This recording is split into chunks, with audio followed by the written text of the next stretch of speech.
Okay, so one of the mitzvot that we have on Sunday, it's we obligated to eat on Sunday because Sunday is Erev Yom Kippur. And you add Mordechai Moshe ben Freida, please, Rav. Berfuat Mordechai Moshe ben Freida. Thank you. Sorry for interrupting. Moshe ben Freida. No, you should have been there. Yeah. Yeah. Okay. So now I'm gonna mute everyone. Good. So everyone muted. We're gonna start. So one of the mitzvot that we have on a Sunday is to eat. And we have to understand what it means to eat. So first of all, let's start with the Gemara. The Gemara in Masechet Brachot in page 8, folio 2, and also the Gemara in Masechet Yoma, Pei Bet Amud Bet, that means 82, folio 2. There Hazal says something extraordinary. Listen to that. Hazal say like this, Kol ha'ochel v'shoteh batshei. What does it mean? A person that eat and drink on the 9 of Tishrei, because we know the 10 of Tishrei is Yom Kippur, okay? Kol ha'ochel v'shoteh batshei ma'ale alav ha'katuv ki'ilu mit'aneh tshei v'asiri. It means that Hazal consider the eating on Sunday, that it's Erev Yom Kippur, is like he fasted the 9 and the 10. Basically, he fasted 2 days. And the Maran Shulchan Aruch, Rabbi Yosef Karo, born 532 years ago, he born in Toledo, in the city of Toledo in Spain. And he writes in the Shulchan Aruch in Siman Tafresh Dalet. Tafresh Dalet is 604. Mitzvah le'echol be'erev Yom HaKippurim. It's a mitzvah to eat on Sunday before Yom Kippur. And we have to understand why is such a great mitzvah to eat on Erev Yom Kippur. Kippur Eve, that means the day before Yom Kippur. I'm referring to this coming Sunday. Why is it so important that we have to eat? That the Hazal tell us that we obligated to eat. It's a rabbinical mitzvah. Why? So I'm going to bring 6 different opinions, Rabotai, 6 different opinions, and from there we'll try to understand how important is it to eat on this coming Sunday and what's hiding behind it. And that's the secret. There's a secret behind everything. And what I'm going to do, I'm going to start from the Pshat, I'm going to do Drash, and Be'ezrat Hashem, I'm going to do also Remez, and we're going to do Sod. We'll try to put all the Pardes together to understand. So the first opinion that I'm going to bring the opinion of Shibbolei HaLeket. Shibbolei HaLeket is a book that's been written by Rabbi Tzidkiah ben Avraham HaRofeh. He born in a city of Rome in Italy 810 years ago. And he explained like this, and he said that when the main reason that Hazal tell us to eat before the fast, because if you eat a lot, it's difficult to fast, and then the fast become very mean. That means that when you eat a lot before the fast, it's difficult for you to fast, and then the fast, you understand the meaningful of the fast. A different opinion comes from the Rosh, the second opinion. The Rosh is Rabbeinu Asher ben Yehiel. He born in Germany 771 years ago. And he explained that the main reason that Hazal tell us that we should eat before the fast, not like the Shibbolei HaLeket, he said no, the opposite, that it's going to be easier for us to fast, because if you not eat a lot, you might going to be hungry, and it's not going to be a meaningful fast. So we see 2 different opinions so far. The third opinion that I'm going to bring, it's actually the Tur, Rabbi Yaakov Baal HaTurim that we mention all the time. His father was the Rosh that we mentioned earlier, Rabbi Asher ben Yehiel. Hatur is Rabbi Yaakov ben Asher. He born in the city of Frankfurt in Germany. He born 750 years ago. And he explained like this, that the main reason that we eating, that Hazal tell us that we should eat, it's to show us, and we're showing that we trust the Kadosh Baruch Hu, that he will tear our decree and he will seal us and write us for good life. That means that we know that he's going to change the verdict for good for us. That's the third opinion. The fourth opinion is from the Ramak. Who was the Ramak? The Ramak, Rabbi Moshe Cordoviro. Rabbi Moshe Cordoviro born 498 years ago. Some people say born in Tzfat. There is different opinion on it. But if you look at the surname Cordoviro, it will remind you the city of Cordova in Spain. And a matter of fact, the family of the Ramak, Rabbi Moshe Cordoviro, they have to flee from Spain during the Spanish Inquisition. And the Ramak, Rabbi Moshe Cordoviro, he explained like this, that the main reason that Hazal tell us that we should eat on the day before Yom Kippur, what is it? It's that when we eat, it will help us to do the tshuva, the mitzvah of tshuva, okay, in happiness. That means that when we doing the tshuva, when we standing and davening on Sunday, when we doing the viduy gadol and everything, that will help us to do it with joy and with happiness. That's how the Ramak explained. Okay. The third opinion that I'm going to bring is the Sfat Emet. Who was the Sfat Emet? The Sfat Emet is Rabbi Yehuda Aryeh Lev Alter. He was the third Rebbe of the Gur Rebbe. Okay? He born in Poland 174 years ago. And he explained like this, that the main reason that we eating on Sunday, this coming Sunday, that the mitzvah to eat Erev Yom Kippur, he explained like this, that it will be when a person eaten and is satisfied and is happy, like we explained, it's easier for him to forgive his fellow friends if he hurt him. Because we know when a person is hungry, he's very tensioned, he's excited, he doesn't want, don't speak to him. But when a person is full, he relaxes, he's much more happier, it's easier for him to forgive if someone done something wrong for him. Because we know that one of the main mitzvot on Yom Kippur, it's Ben Adam Lahavero, between man and his fellow friend. So when you come to ask him for forgiveness, if he's satisfied and he's happy and his tummy is full, he will forgive easily. That's how the Sfat Emet explained. The sixth opinion that I'm going to bring is the mystical rabbi. And look how the mystical rabbi look at it. And here come the sod. Okay? The mystical rabbi say that the main reason that we eat in an Erev Yom Kippur, you know what is it? It's very simple. It's to do tikkun, that means rectification for the sin of Adam HaRishon. What is the connection? I will explain. We all know that Adam HaRishon, what was his sin?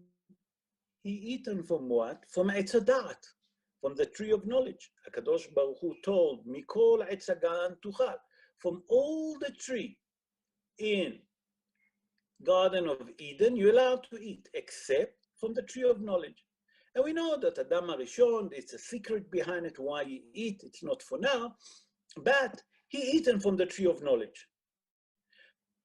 Come the mystical rabbi and tell us like this, if you eat an Erev Rosh Hashanah, what does it mean eat an Erev Rosh Hashanah? When you eat and you saying brachot for the food that you're eating before, and blessing before and blessing before, after, you're doing rectification for that sin of Adam HaRishon. So if we summarize everything to understand, we see that the mitzvah of eating an Erev Yom Kippur, it's a special mitzvah, like the Maran say in Tafresh Dalet, 604, in chapter 604 in the Shulchan Aruch. What is it? That it's to give us, number one, happiness, and satisfaction before you go to the fast. Number two is to make sure that it's easier for you to fast. According to other opinion, that it's going to be more meaningful fast. A different opinion is that it will be easier for us to forgive those that maybe upset us, maybe done something wrong to us. Why? Because when we satisfy and we're happy, it's easier to forgive those people. So that's regarding the achila. That means the food that we have to do on Erev Yom Kippur. The next thing that we're going to speak is kaparot. I don't know how you say kaparot in English. I don't think that there is a word to it. If there is any word to it, you're more than welcome to unmute yourself and say it, because I don't know how to say kaparot. Does anyone know how to say kaparot in English? Does it have a special name in English? Norman telling me no. So the word kaparot, I'm sure that most of you understand. Where is that custom come from? It's a minhag. Where is that minhag come? So first of all, I'm going to bring two sources to it. And the first source come from Bet HaMikdash. What's happened in Bet HaMikdash? How did they used to do kaparot? When Bet HaMikdash was exist, they used to take two goats. And these two goats, they used to put a lottery, which goat's gonna be one for Hashem, and one they're gonna send to throw down the cliff in the Judaism desert. Okay? What does it mean? That in Yom Kippur, there used to be two kaparot. The one they used to sacrifice in Bet HaMikdash, that used to do the Kohen Gadol. The second one used to be done by who?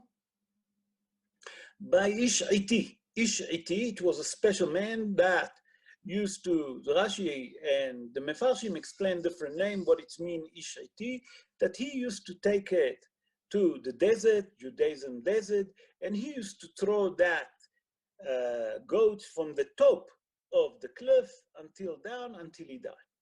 So we see from here that the kaparot used to be done where? Already in Bet HaMikdash. The Kohen Gadol used to take the Sa'ir La'azazel and used to do vidui, okay, for him and for the Klal Israel. Okay, once that he used to do the big vidui, okay, on that, then they used to send it with Ish Iti, a special man that know the desert, or another opinion that that man will die that year, and he take that goat and he throw it from the top of the cliff down the mountain until he become pieces. Okay, that's one opinion. Okay, what it means vidui, he used to do confession to him, for himself and for Klal Israel. That's one source that we understand where is kaparot come. Also, the Gemara in Masechet Shabbat in page 81, folio 2, yes.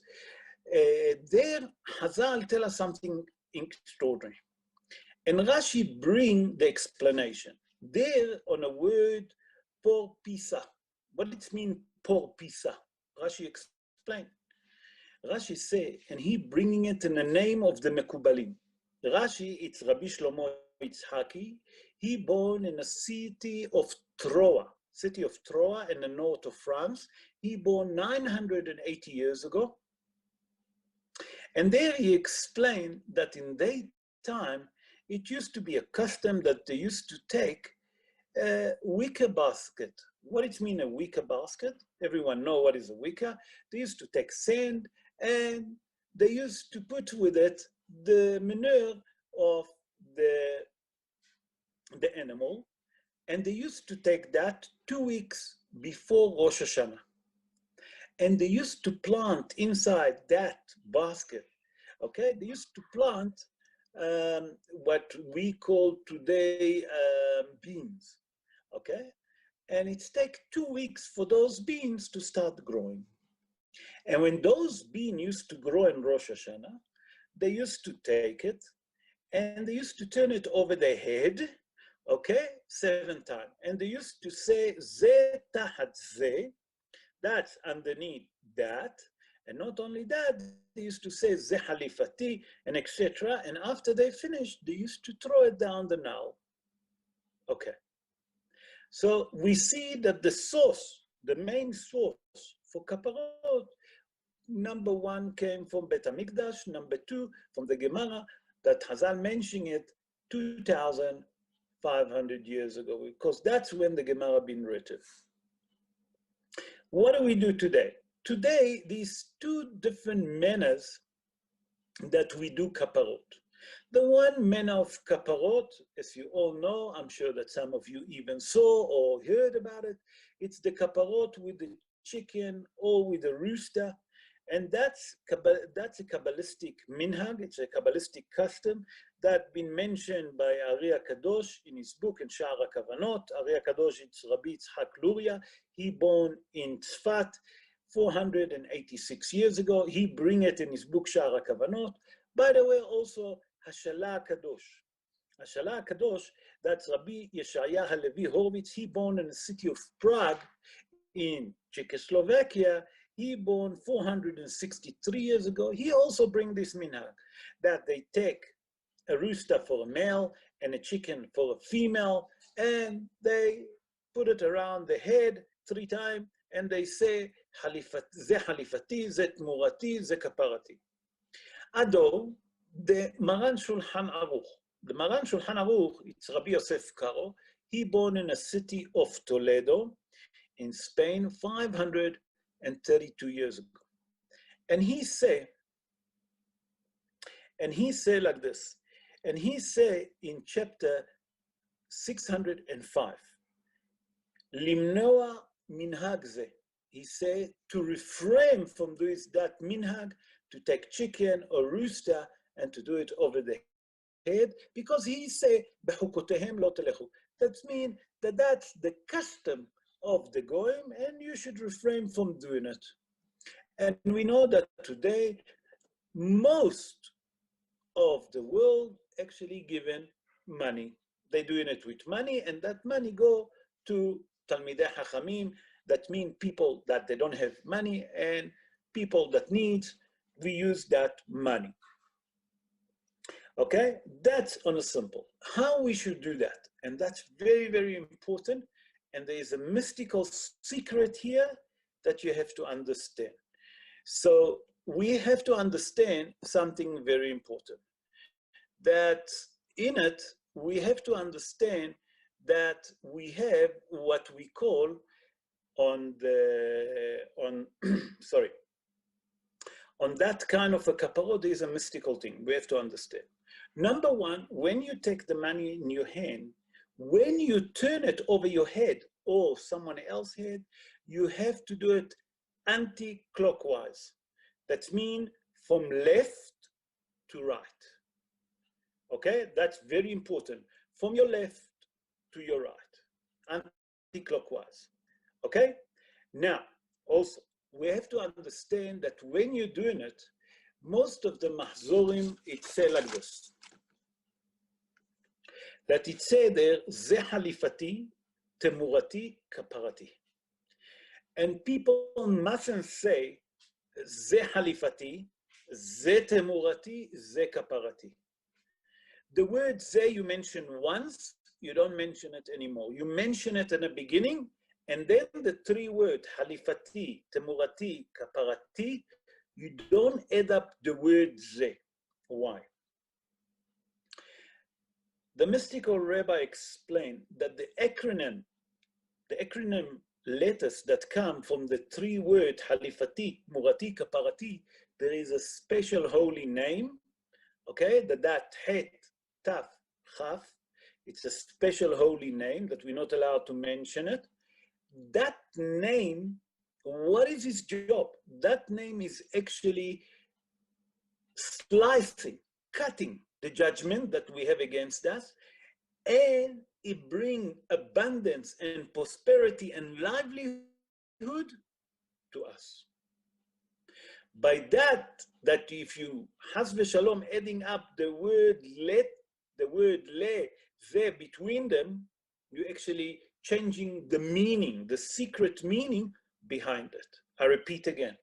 When we say, Ze halifati, temurati, kaparati, that's how we should say it. We don't add up after every word, ze, because we don't want to stop it. If you take the word halifati, temurati, the acronym, those, the end of the letters of Poteach et Yadecha. What it means, Poteach et Yadecha? When we say in Ashrei that HaKadosh Baruch Hu should open his hand and will bring down the abundance and the livelihood to us, that's the secret of those acronyms.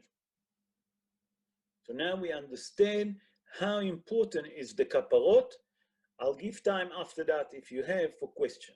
The next thing that we have to make sure about, and that's very, very important, that the clothes that we're wearing for Yom Kippur, they have to be clean. Not only the exterior clothes, also the underwear. That means the vest, anything that we wear under our clothes have to be clean. And if a person knows that he sweat, he must change them. And the mystical rabbi explained like this, because when our clothes is dirty, it's very difficult for our prey to go up to heaven, to be lifted up. Why? Because when a person dirty, the hitzonim is the evil spirit, cling into it and doesn't allow our prey to go up. So you have to be careful, according to the mystical rabbi, that our clothes have to be clean, number one. Okay. The next thing that we have to do, Erev Yom Kippur, is to ask for forgiveness, and that's very important. Why? Because the mitzvah of Yom Kippur, Rabotai, it's Ben Adam Lahavero. That's me. HaKadosh Baruch Hu will forgive us between men and HaKadosh Baruch Hu. But between man and man, we have to ask forgiveness. Because the atonement of Yom Kippur, it's only Ben Adam Lamakom. That means between us and the Almighty, He can do forgiveness. But if we harm or we upset someone, we should ask sorry ourselves from our friend. Now, if a person is married, first of all, from his wife. It's very, very important. And if a person married and he have children, to ask his children. And if we have parents that they're still alive, we should ask our parents. Those that still have parents alive should ask their parents for forgiveness. Obviously, our friend, our relative, or those that we work with, to ask for forgiveness. That's also Erev Yom Kippur. Now, I'm going to skip now to the end of Yom Kippur, because on Erev Yom Kippur, we light a candle. It's called Ner Yom HaKippurim. And the main purpose for us that when we do Havdalah with that candle will stay on. So when we do the Havdalah, we don't have to light another one. Obviously, when we do the Havdalah, we do a Mavdil Ben Kodesh Lechol, okay? We do Ala Ner, and we do Ala Wine, to say Borei Priya Gefen. Any other question that you have, now it's the time. I'm going to give time. So if you have any question, or maybe you didn't understand me, please unmute yourself and you can ask question regarding. Rabbi. Yes. When you say the mystical rabbi, who are you referring to? Who's the mystical rabbi? The Kabbalistic rabbi. I know that, but are you referring to a specific role? Are you referring to the Zohar? Okay, so you want to be more specific. Most of it, let me explain. The Zohar is a Kabbalistic book, first of all, that you can read it. Rabotai, I hear some noise at the back and I can't focus. Please, Anthony, can you mute yourself there because you're making too much noise? I can't focus. Please. Iva, thank you. Thank you, Iva. So we have to understand the mystical rabbi that I'm talking about, obviously, is the book of the Zohar. The book of the Zohar is the secret of the Torah. But you have to understand there's many mystical rabbis. For example, it was the Ari HaKadosh, Rabbi Yitzhak Luria Ashkenazi, that you all know that's the Ari HaKadosh. He actually didn't write it. He didn't write it. The same like the Zohar never been written by Rabbi Shimon Bar Yochai. The Zohar been written by Rabbi Abba, and the book of Eitz HaChaim been written by the Mahar or Rabbi Chaim Vital. Then come the Rashash, Rabbi Shalom Sharabi, that was a great Kabbalistic that lived 300 years ago. And since then was the Ramah Mipano. There's many great Kabbalistic rabbis that mention all of those. So it's not just Ari HaKadosh. Usually Ari HaKadosh bringing it all in Sha'ar HaKavanot, but when he bring it, usually he bringing in the name of the previous mystical rabbi, the great Kabbalistic rabbi. I hope that I explained that. Adrian, do you understand me? I understand you. In other words, you're saying it's a combination of all many Rabbonim, many Kabbalistic, exactly, many Kabbalistic rabbi bring that opinion, exactly. Okay, thank you. Okay, any other question, Rabotai, regarding Erev Yom Kippur? Any other question? Please unmute yourself and ask question if you have. I just wanted to ask a question again, Rabbi. You said that the bringing of the kesef instead of the chicken or the rooster. When was that? Who wrote that you can bring it instead? Who said that? That's brought by the Shulchan Aruch, because the Kabbalistic minhag is to do it a rooster for a male, a chicken for a female. And what I forget to mention, what happens if there is a pregnant woman? So some opinions say that she should bring 2. Other opinions say that she should bring 3 chicken, according to the Kabbalistic rabbi. Why? Because you should bring, first of all, chicken for her, and then she must bring another chicken if it's a woman, or a female, or a rooster if it's a male. That's in the olden days. Today we have X-ray, and we have the sonar that you can see exactly if it's a boy or a girl. So you should bring. That's the Kabbalistic custom. I know that Chabad still doing it in this country. From what I understand from my son-in-law, that's how they do the kaparot. Although the majority of the world today follow the Maran Shulchan Aruch, that he said, do it, take money. Now you should ask me, how much money? What is the value that you have to do? Lehatchila, there is no really amount. What is the amount? There is no amount. But the Chazal tell us, and our sages explain, listen, you're going to give that money to tzedakah. Minimum. What is a minimum meal cost today? If you go and buy a pie, and you know that you can have 1 pie, for example, okay? If you know that 1 pie is enough, okay? So pie costs, let's say 40 rand, 50 rand. I'm not sure, don't hold me into it. So you say you take 50 rand per person, per each head, and you turn it around. If you know that you eat 2, it's as much that you give, you get back. So you put 100 rand, you know? But in general, who can eat more than 2 pies? I never see that. That have to be Og Melech HaBashan. To eat 2 pies, it have to be a special Og Melech HaBashan to finish 2. If you finish 1, no, that's too much even. But let's say that you eat 2. So the value of the money that we have to do per person is 50 rand per head. Now, when you say it for the woman, it's a different style. When you say it for a man, it's a different wording, different style. Just remember that. Just please look at the Sidurim and go from there. Any other question? Brian, Rabbi, I hope that answers your question. I hope that answers your question, yes, Brian.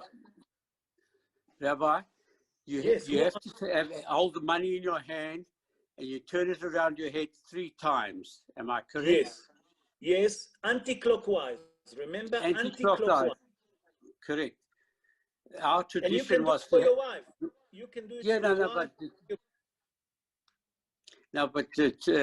Our tradition, where I came from, we used to have silver. We never used notes. We used silver. So you had a handful of silver to do it. But you do it 3 times now. You go 3 times around your head, and then that's finished, or you do it as soon as you do the brachas again 3 times. You do it 3 times over your head, 3 times over the head of the wife, the children, each children individually. Yeah, correct. Okay? And then the money that you take, the value, you give it to tzedakah. Perfect. Thank you, Rabbi. Okay. Rav, I have a question. Mark, Mark, yes? Yeah, why anti-clockwise? Oh, you see. Mark start to become a Kabbalistic rabbi. Mark, yeah, you're starting to knock him. Mark, it's tradition. It's tradition. On the pshat of the dvarim, tradition. But we have to understand why from left to the right, anti-clockwise. Yeah. Yeah, because mainly in our religion, the right is predominant. So you would think that you start on the right. Nachon, you're 100% right. This is one but of you the wanted an answer say, that, but if I give you that answer, it's not going to be enough. Nachon? No. It's not satisfying answer. You want the meat, you don't want the bones. Let's call it like this. When you eat in a steak, you want the meat. You don't want to eat the bone. The bone you leave outside, am I right? Yeah. So let me explain to you. So the mystical rabbi explained like this. Focus with me for 1 second, guys, and you'll understand. The right hand in Kabbalistic term mean mercy and compassion. That's right. The left mean judgment. So what are we doing? What are we doing with the kapparot? We're turning the judgment to what? To mercy. To mercy and compassion. You understand me, Mark? Yep, very good. From the very left good. Thank you, Rav. Makes a lot of sense. Any other question? But you still pick up the money. You still pick up the money in your right hand. Yeah, the money you hold in your right hand, no problem. The way that you turn it, the way that you put it, like this. Sure, that's true. Okay? Sure. Any other question, Rabotai?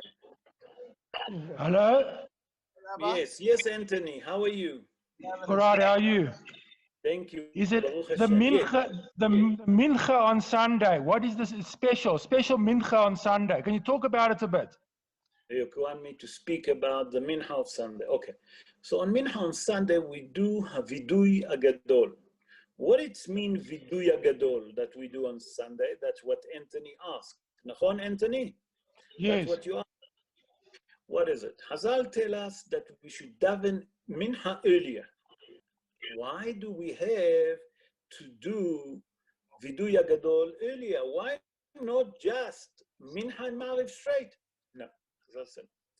Hazal explained lo aleinu that the main reason that we daven mincha earlier is to do vidui, because what's going to happen? Chas v'shalom, a person that if he done the vidui agadol in Nida, he done vidui. Vidui is a confession. If he passed away lo aleinu, he done confession. But if a person will die and he didn't have a chance to do confession, it's not good. So the main reason that Hazal constitute for us to daven mincha earlier and to do the big vidui, the big confession that we have on mincha, is that we'll have a chance to do vidui. That's how the Shulchan Aruch explained, and that's on basically on pshat of the dvarim, why we do vidui agadol earlier, that has v'shalom, if a person die, that he die after he done confession. You follow? Yeah. Any other question, Rabotai, regarding the Erev Yom Kippur? That means this year it fall on Sunday. Yeah. If you have any question, please ask. Don't be shy. Yes, Rabbi, this is Ava. Yes, Iva, Hello? I'm listening. I'm listening, Okay. Iva. Listen, we can't go out to go to the mikveh on Erev Yom Kippur. What should we do? Okay, very good. So you're talking about mikveh. First of all, we have to understand that mikveh, you don't have to go to a mikveh like women have to go to a mikveh. A man can go to a swimming pool, Mm-hmm. And let's say that you can't go to the swimming pool. The Shulchan Aruch and Rav Ovadia Yosef bring Zecher Tzadik V'Kadosh Livracha, and many other poskim bring that if you can't go to a mikveh, you stand under the shower. Listen to me carefully, and it's make no difference if it's cold or hot or warm. This is bubamaisis. You stand under the shower, okay? And you make sure that 12.5 liter being poured over your body, and you have in mind the kavana, the thought that you're doing it l'shem tahara. You follow? That's all. Wow. And here, you're doing it. Okay, here's the answer. Any other question? Yes, can I ask you, how do you know what 12.5, Rab, how do you know what 12.5 liters is? 12.5 liters is a bucket of water. When you stand under the shower, I promise you that you use close to 50 liters. I was told that every 4 minutes. 4 okay. to 5. Some people say 4 to 5 minutes. Yeah, depends. Brian, it also depends how strong is your water pressure. That's very important. If your pressure water strong, it's obviously much less. And if the pressure of the water is very slow, it has to be much longer. So in an average, you have to stand and work it out, plus minus, how much is a 12 liter? 12 liter, it's really not a lot. It's a normal bucket that you carry at home, you know? Yeah. So that's how you say a dehava of the mikveh today. And I'm sure that's what's going to happen in Eretz Israel. Many people not going to be allowed to go to the mikveh. It's dangerous. Yeah. You know, go to a mikveh, it's dangerous. Any other questions? I have a question. Yeah. Sure. Tefillat zakah. Tefillat zakah. I don't know if in our community it's a minhag to say it, but we used to say it when I went to a certain minyan. What is your opinion on Tefillat zakah? Tefillat zakah, I think that if you can say it, what's wrong with that? What's wrong with saying it? Nothing wrong. The only thing that if you daven b'yechidut, that means by yourself, not in public, that there is 10, not betzibur, okay? Those things that you can't do betzibur, just skip it. But to say tefillah zakah by yourself, what's wrong? Why not? No. What's wrong with that? Nothing wrong. Nothing Any other wrong. question, Rabbi? Any other question? If you have, I'm going to try and answer. Oh, Gavin, no? I've got no question, but I just wanted to mention that at Rabbi at Adas's Shurim they use a chicken at Rabbi Zaltz's shir. Oh, good. Okay, I didn't know. Thank you for letting me know. So it's not only the Chabad custom, it's also the Yeke custom, because Rabbi Zaltza, if I'm not mistaken, is a Yeke. The shul is a Yeke. So we see from here that, from what I understand, Given that the Yeke also do over a chicken over their head. Okay, Shekoach, Given, thanks for letting me know. Any other question, Rabotai? Like that, they don't put it above their head. You don't want the chicken to start screaming up there. Sorry, say again? They don't put the chicken above their head. They do it in front of them. And like turn it in circle like that. Okay, I so, think so you're that's mistaken. basically the same, on top of the head, yeah. Some people are afraid of the chicken, but usually we put it over the head, and that chicken, after they slaughter it, they give it to poor people. The same, like a tzedakah. Any other question that you want to Do they ask? give money, Rabbi Levy? Do they give money nowadays? It's the chickens, eh? Yes, so I explained in the show, nowadays, we give money instead of chicken. That's what the Maran Shulchan Aruch explained, Rabbi Yosef Karo explained, that to refrain from that custom. Why? It's Bechukotoim lo telechu. It's the custom of the Goyim to do this kind of act. So, but today, most of the world, really most of the people use money and give it the money to tzedakah. You're right, Stephen.